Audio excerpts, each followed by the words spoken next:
Hi, I'm Nancy Glowacki, Army Veteran and Women Veteran Program Manager for the Department of Labor Veterans Employment and Training Service, known as DOL VETS. I'd like to talk to you about why we have a Women Veteran Program, what the Women Veteran Program does, some trends we are seeing, and what you can do to support the employment and economic security of women veterans. As you may know, women have always served in the U.S. military in some capacity, but they have not always been officially recognized as veterans. As a result, some women are less likely than some men to self-identify as veterans. But what we hear more and more from women veterans of working age is that they are self-identifying as veterans, but they are not being identified as veterans by others. How can this still be happening? Perhaps it's because most people in America do have or have had personal interaction with a male veteran, but most Americans have not had personal interaction with a female veteran. 1 in every 11 veterans is a woman, but only 1 in every 63 women is a veteran. Comparatively, 1 in every 6 adult men in America is a veteran. Among younger women, we see an even more extreme divide between veterans and non-veterans. While 1 in 5 veterans under 35 years old is a woman, only 1 in 96 women under 35 years old is a veteran. The combination of the actual demographics and the outdated assumptions of society can be very isolating for some women veterans. As one woman put it, "My male peers came home from our deployment to be recognized as heroes. I spent a year in combat to come home to a nation debating whether or not women should be in combat. It is important that we remember and intentionally provide outreach to women veterans, and that we separate any personal or political views from the actual people who have served our nation." So what does this actually look like in the workplace? Let's consider a typical workplace with 100 employees. Among 100 employees of all ages, 47 will be women and 53 will be men. 7 employees will be veterans. Only 1 of the 7 veterans will be a woman, and she will look just like the other 46 women. If you don't ask, you won't know. It's because of all this that DOL VETS has a Women Veteran Program at the national office. We work behind the scenes to ensure that issues disproportionate to women are considered in veterans employment services. For example, VETS recently made a policy change to make our most intensive employment case management services available to veterans fleeing domestic violence.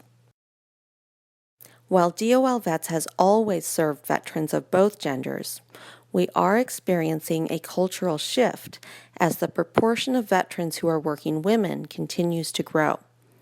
I encourage you to visit the new veterans.gov site. On the Find a Job page, you'll find resources specifically for working women, courtesy of our sister agency, DOL's Women's Bureau. Women veterans are more likely to be in the civilian workforce than male veterans or women non-veterans. And overall, they're doing very well.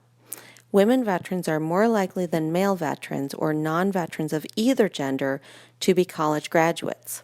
They are, of course, also more likely to be enrolled in school, which can make finding appropriate employment challenging. Looking at the annual average unemployment rates, which is the most reliable source of data, and considering the 1 percentage point margin of error between women veterans and women non-veterans, we can see that the unemployment rate of women veterans has not been statistically different from women non-veterans for 3 years. Among African American women, veterans actually have lower unemployment rates than non-veterans. You may be wondering why I didn't compare the unemployment rate of women veterans to the unemployment rate of male veterans. The truth is, The two populations are just not comparable for employment purposes. In terms of employment, women veterans are more similar to women non-veterans than they are to male veterans. For example, nearly half of male veterans are 65 years of age or older. Women veterans are younger and are over twice as likely as male veterans to have served after 9/11, while male veterans are almost 3 times as likely to have served in the World War II, Korean War, or Vietnam eras. Let's look at some interesting occupational trends. Among both genders, veterans are more likely than non-veterans to work in management, and women veterans are more likely than women non-veterans to work in certain occupations where 75% or more of the workforce is male. These include both occupations considered to be STEM fields and occupations that protect the public, such as police officers. So, how can you support women veterans? Well, we've provided some examples here, but the truth is that everyone can do something.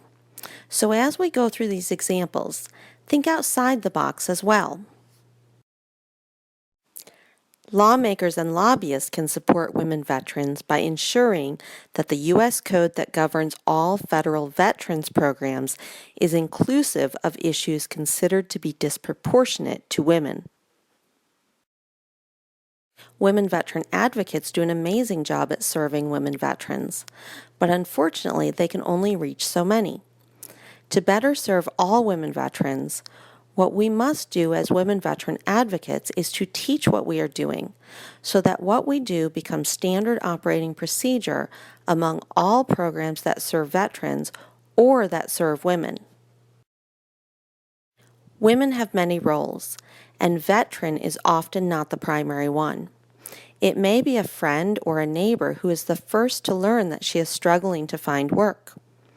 We ask everyone to become familiar with the free employment services she is entitled to by either viewing the Employment Assistance for Women Veterans webinar video or by downloading the slides to use as you see fit. It's very important to ask each and every potential client if they ever served in the military. Note that I did not say, "Are you a veteran?" because the definition of veteran can be confusing, particularly for the older generations of women who were not always recognized as veterans. Make sure that women are included in all imaging and outreach efforts. Welcome her in with open arms. Employers should always remember that women veterans are, first and foremost, women.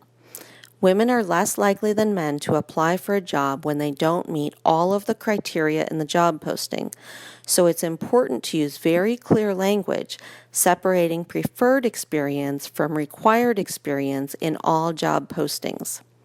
And as always, ensure fair pay practices for all positions. The last 6 slides were merely suggestions, and you probably saw something you can do in more than one of the boxes. But think outside of these boxes. What else can you do to support the economic security of women veterans? Want more information? Visit dol.gov/vets and click on Women Veterans. Have questions? Or just want to share what you are doing to support women veterans?